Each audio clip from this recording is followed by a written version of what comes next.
Wednesday night, Luka Doncic made his highly anticipated return to Dallas to face his former team. The Mavericks honored Luka with a tribute video during player intros, where Doncic was visibly overcome with emotions as the video played.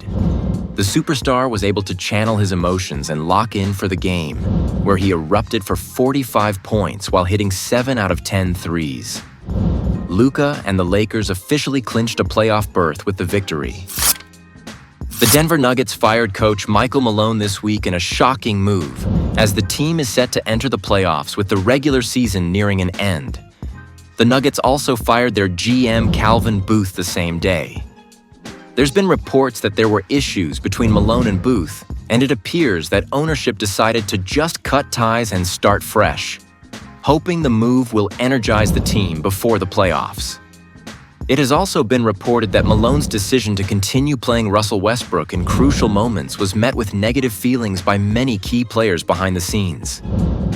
Nikola Jokic, who's in the middle of a historic season, was asked about the surprise move, saying he knew about the decision prior to it being announced. Here is the full quote from the Joker.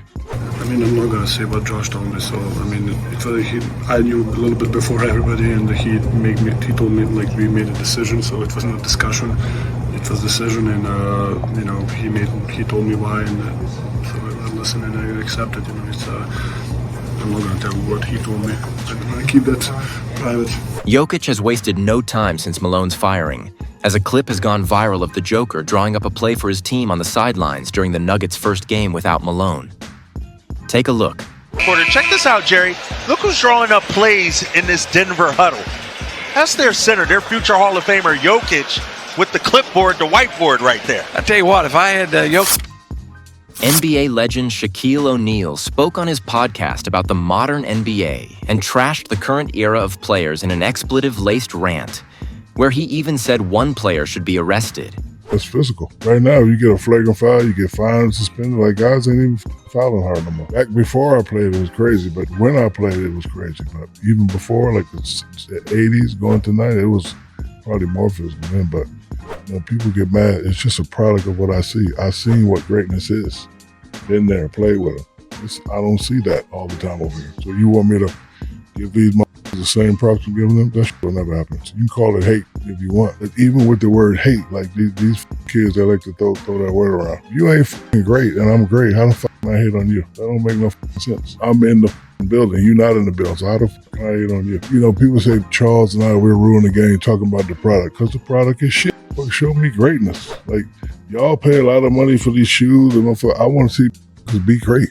And I'm going to always stay on them and motivate them to be great. They can call it hate I want, but I ain't sucking these out just because they're making $400 million. A lot of these can't play, and they know it. In any era, they can't play. I'm just saying. Pick and roll, one-on-one.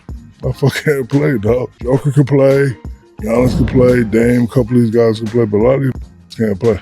Ben Simmons, that motherfucker need to be arrested. What about like a Jason Tatum? Jason Tatum can play. He's all right. I'm not going to bash him, but Ben Simmons need to be all right. $250 for that shit. Arrested, did you say? Arrested. $250 million for that bullshit. Get the fuck out of my face. Robbing people, man. Can't do that. March Madness concluded this past week, with the Florida Gators securing the national championship after a classic Final Four between all of the country's #1 seeds. Florida, led by Walter Clayton Jr., soared back versus Auburn after trailing by 8 at half to earn their spot in the title game. However, the biggest story from the Final Four happened in the next game, where Houston came back versus Duke after being down by 6 with 32 seconds left, sending the Blue Devils and superstar Cooper Flagg home. The title game between Florida and Houston was an all-timer, as Florida came back from down 12 in the second half to become champions, winning by 2 as they stopped Houston's attempt to tie or win at the buzzer. NBA legend Tracy McGrady recently was asked his thoughts on the best one-on-one players in basketball, and he gave a surprising answer about LeBron James' chances in a one-on-one tournament against his peers. Here's what T-Mac had to say. It's hard to decipher that, man, because, if you look at LeBron, right? I think LeBron has been amazing for 22 freaking years, and he's been the best basketball player for, God knows how long. But if you put him in one-on-one, I think he'll get crushed. I think he'll get crushed amongst guys that are actually in the NBA, and I'm sure LeBron will tell you that because his game is naturally built for 5-on-5. He's not a one-on-one basketball player. Kobe is a one-on-one basketball player. Kyrie is a one-on-one basketball player. James Harden, these guys are one-on-one basketball players, and LeBron can't do anything with that. Finally, WNBA superstar Caitlin Clark has once again gone viral, as footage has surfaced of Clark scoring 22 points in 2 minutes during a scrimmage against the male practice squad while she played in college at Iowa.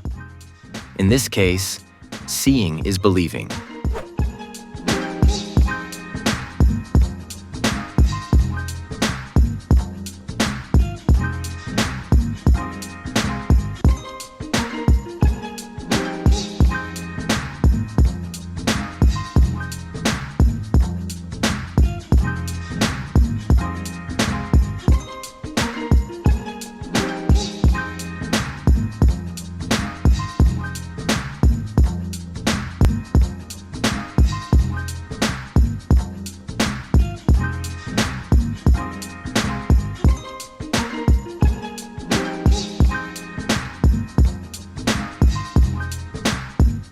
That's going to wrap up this edition of Full Court Press. Thanks for watching.